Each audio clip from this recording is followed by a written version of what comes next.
This is my first time working with epoxy resin and my first time making my own fiberglass part from scratch. In this hands-on workshop, we'll walk through mixing resin, laying fiberglass, and getting tips from the pros. By the end, we'll have a custom part that's ready for primer and paint, and you'll see how these same techniques can be used to build parts for your own boat. What's up, guys? We're at the Sun and Fun Air Show up in Lakeland, Florida. I'm with Laz from FGCI, and we're about to do a class on fiberglass, right? That's right. Composite 101 with epoxies. Let's go. So let's do it. Come on. So we're gonna put some rubber gloves on. Our first bottleneck is gonna be getting some lines down the sides of these blocks. And we want a center line down the side of the block so we can stick this onto the block and mount it to it.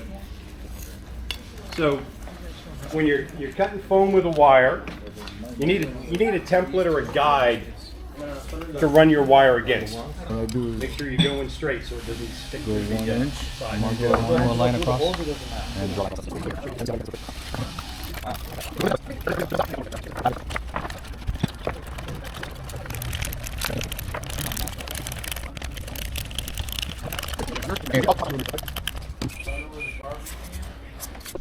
What we have here is a Variac. It makes DC currents, and we can adjust the current that we want. And it's through trial and error you figure out. If you have a larger bow, well, you can cut a bigger piece, you need a little more power. If you have a really big bow, you need more power. Now, we've got it set up here, and instead of putting these clips all the way out on the edge, we've got them up close to the foam. What that means is the current's just flowing from here to here, and it's only heating this part of the wire.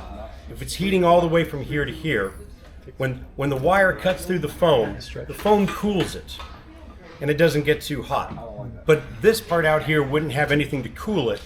It would get hot, it starts to glow, it gets weak, it stretches, and it snaps. After a couple of tries, we figured out what current works for this length of foam. Okay? So these tabs are sticking out the front here. That gives us a place to rest this wire.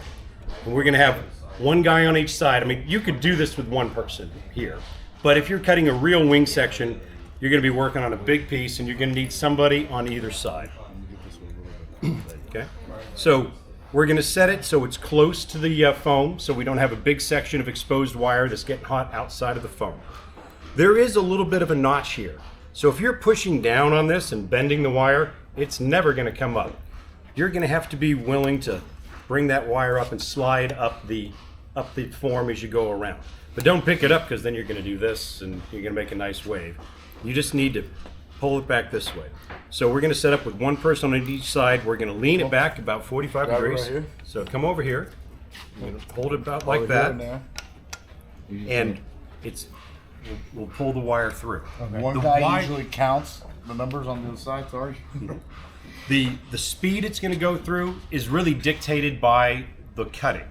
The wire is going to melt it. You can't go too fast, but if you go too slow, it's going to melt the wire. It's going to leave ridges. So you want to put a little tension on it and pull it through so it cuts as quickly as it can.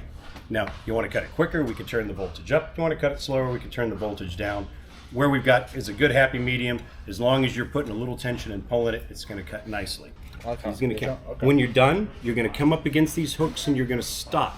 That gives the wire that's dragging through time to pop out the back of the piece. Because if you just pick it up, you're going to cut a spoiler on the back of your wing. Okay? Right. So just come through in there. Lean up just a little bit more. 3, you guys ready? 2, 1. Okay, should be able to move by now. Pull it up through there. There you go. 1, 2, 3, 4. Para. 5, 6, 7, 8, 9, 10, 11. Oh, there we go. Okay. Good. All right. Because if it stops, it's going to dig a trench in the top of your hair. Really nice. No, not too bad. It's pretty sweet. A little warm there, but it's okay. Is this the same foam they used for like a surfboard? Yeah, some surfboard guys do use that. So this is. They know it as refrigerator or open cell foam or refrigerating foam. And then there's closed cell foams, and that comes in different densities. You get 2 pound, 4 pound, 8 pound density foams. Okay. But these are just basic open cell foam. So hold it about 45-degree angle like that. You guys ready to do it again? Yes. Okay. 3, 2, 1. Lift up a little bit. There you go. 1, 2, Ini mah kak. 3, Ay. 4, 5, 6, 7, 8, 9, 10, 11. Okay, good, perfect. I See lifted those- it up a little bit. See those little flavors right there? That means your temperature, your speed was just perfect. You're getting little angel hairs there on the back. Tell me when you guys are lined up and ready.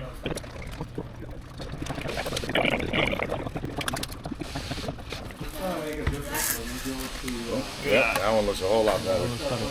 Stable, because you're going to be using this brush. Is it fully now?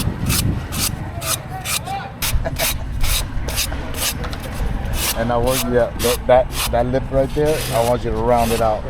Yeah. And try to cover wanna your do is whole you wanna try to do airfoil one side surface first, with those like micro right in the balloons middle. and that slurry. Take it down You'll be able to pick it up out there. and hold it up to the light good. and look on it. And then And it should be a little shine. then, That's yeah, where and the then lay micro it balloons and the down. epoxy have gone in. Just like If it's even dull and flat, about there. then it's still dry. It's on your airplane.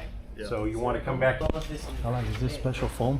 Do it on a great It's just big weight. regular Do open your cell prep work foam, for that cheap, fiberglass on a big weight. refrigeration foam we use. Nothing Carbon special. fiber over Nothing foam? special.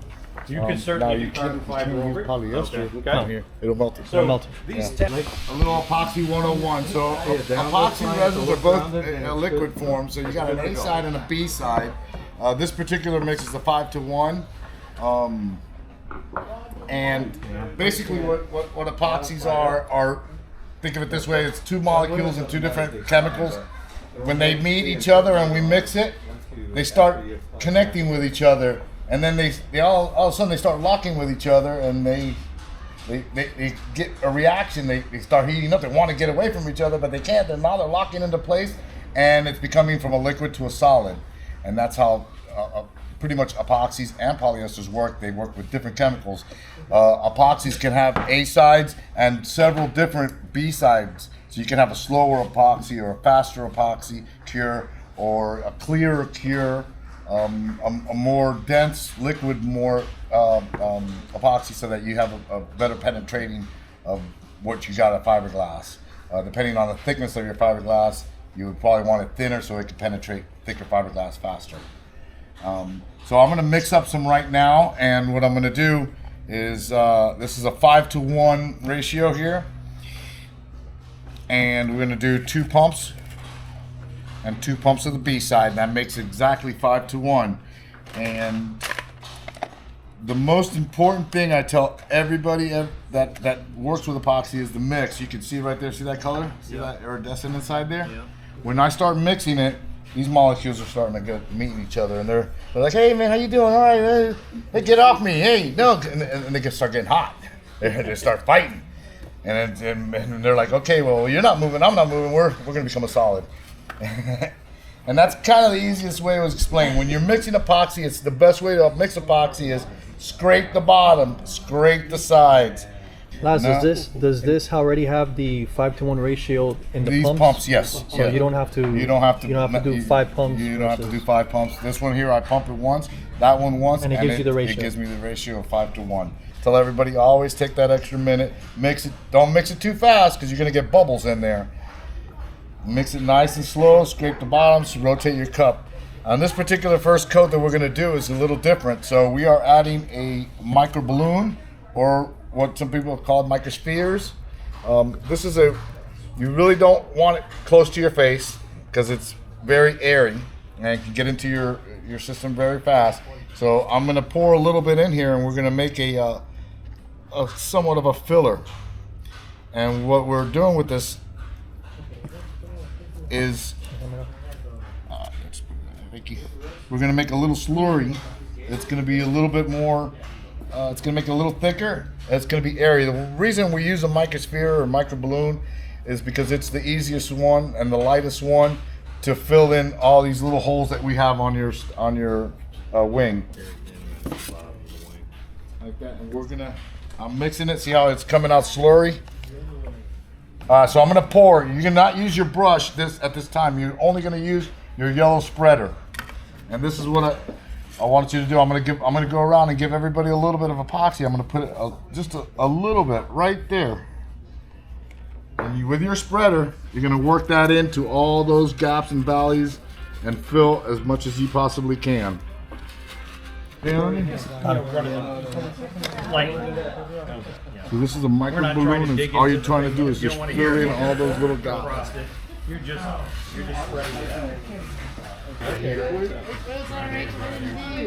out. That's the guy who made a bunch of fiberglass designs. Can we do the same thing with polyester resin on like Venezuela? Would you do the same thing? Yes, you can. So for the micro balloons, it's easier to use it to like form. If you're doing a radius or a corner, and you want it to come out really nice corner, you would use the micro balloon. If not, you would just make it thicker than the slurry though. Yeah, or you could just use the fume silica. Oh, okay. And that does the same thing. And if it's really thick that you need to do, then you go to milk fibers or chopped glass, and you would add that to get a thicker, more structural piece. But this that we're doing, this filling of these holes. I'll give you a little bit right here. Right there on that. That's so when we go laminate, you get a smoother finish. It's a smoother finish, and you get more grab onto the actual pouring material. Correct. So what we're going to do is pick your fiberglass up, and you want to lay it down so it comes up to, but doesn't go over the leading edge. Something in the 1/8 inch or 1/4 inch back from the leading edge is just perfect for where you want to be. We're going to take the paintbrush, and we're not going to paint with it. We are not ever stroking this, because if we do, we're going to grab fibers and pull them out. We're going to mess up the weave. She can give you the detail on that. That's actually really Just a little bit goes a long way. You guys too much on there? Because it's gonna go a long way. Why wouldn't you wet this out and then lay it over? Because if you're wetting it out and just trying to fill it in, you're gonna use a lot more. And this particular reason, there's weight involved. Okay. So we want as little epoxy as you want, and we're just using the tip of the brush, just pushing it in, wetting that piece out. Got it. Just like that. You can spread that glass, spread the epoxy all the way around the glass. If you try to brush it, you're going to rip that glass. Yes, you're going to wreck the fire. You're going to rip that glass. So right now I'm going to give you a little bit more epoxy here and here. That's because of this material, because of the cloth. This is what size cloth? That is actually a 7.6. 7.6 ounce. So this is not like the 1708 I'm used to. No, not at all. Not at all. 1708, and the 1708 has chopped strand mat mixed into it, so it has actually a binder. This just has no binder. This is all stitch. I noticed that the epoxy, because I never really worked with epoxy, it's thicker than the It is. polyester. It always is a little bit thicker, yeah. And so when you're doing the edges like that, well, the best way to do it, the technique that I like, is just get the side and fold it. Hold it there for a second, fold it, and work your way out. Start in the middle, work your way out. Beating up the edge of that. It will stick. Yeah, on the scale. Use that same kind of motion.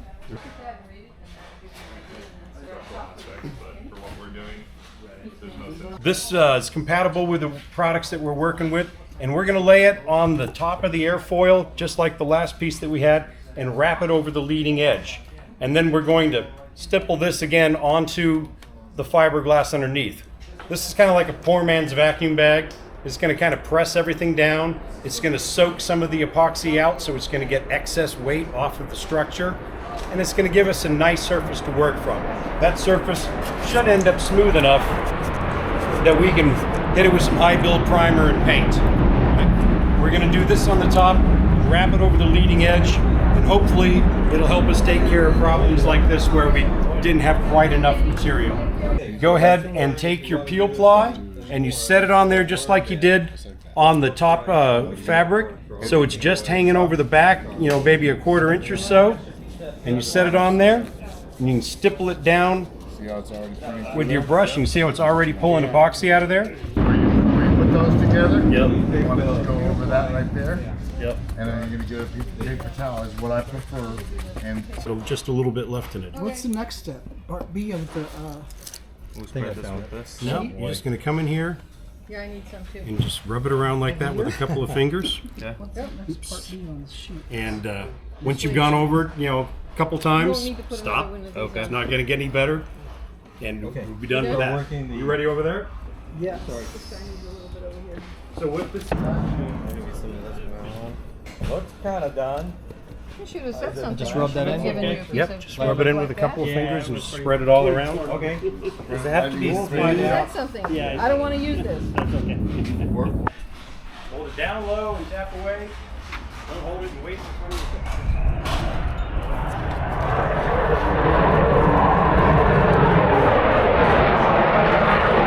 So we're about to take off a peel ply so you guys see the final product of what it looks like. And this is the side that had micro balloons, this right? is the side that had micro balloons, and as you can see, it has a little bit of a rough finish. Very light sanding you would have to do. Very, very light scuff sanding. So it's easier and better than just having the raw. Yep. It's easier to much finish. easier. And then if you do your peel ply, you peel this back off. Yeah, the difference is huge. Feel that. That's ready for primer. So you can and go ready straight for to primer? Straight to primer. You don't You have don't need to a sand, you don't need Nothing. anything. Straight to primer. It is porous enough where the primer will grab A high to build it. primer. A high build primer or a fairing primer if you want to fair it out. Most people would just go with a surfacing primer, and then they can go right to paint right after that. Sweet, look at that. And the glass. There's different types of peel ply, right? Yes, there is. There's actually a blue one and a white one. What's the difference? The blue one is really designed for polyesters and epoxies, and the whites are basically just for epoxies. Now, Laz, we did a wing because we're at the air show, and that's Right. what we're doing. We did a composite a wing, right? The Correct, core correct. material was a styrofoam that we use. Is that what that is? I got a refrigerator. That's just an open refrigeration, open pipes, styrofoam. Very porous, melts really easy with temperature. So polyesters, if you try to do something with polyester on this, it will probably melt. I said the epoxies will exotherm differently than polyesters, so that you have a lower temperature working time. When you have polyesters, they give you a higher temperature. But where can you do this? Where can you use this on a boat? Yeah. So like, what I mean, we let's just say did a you whole make- wing, right? let- What can we build and use what materials? Let's say you have an old console with 13 gauge holes on it, and you want to go modernize where only you need a GPS that has everything on it. So you can cover those holes up with either a polymer like this or a core like the PVC blends of diabs. You would fill those holes in, or you can make yourself a putty as well too to fill those holes in. And then you can laminate over that. And this will be a perfect laminate just to put a thin cover of some 8 ounce or 7 ounce cloth with some nice thin peel ply, ready for paint, ready to go, and you get a beautiful finish every time. Less fairing, Less time. fairing, less work. I hate sanding. I told you. I hate sanding too. Okay, perfect. Again, if I wanted to build a box, if I wanted to build some type of I don't know, anything. Anything you want to build, we can build it. We got RVs out here that are being built with fiberglass right now, so there's no limitation to what you can do with fiberglass and epoxies or resins. So we said that the polyesters don't really work with these types of Materials, right? materials. Which is just but- an open cell refrigeration Cheap type. refrigerant. Yeah. Now, epoxy will work on everything for the most part. Yes. Right. So, but not the other way around. Not the other way around. If you guys need products for your project, check the link in the description below. There's a page to all the products that I use from FGCI. And don't forget to use my code PFB10 to save yourself 10% off your next order. If you like this video, please like and subscribe, and I'll see you on the next one.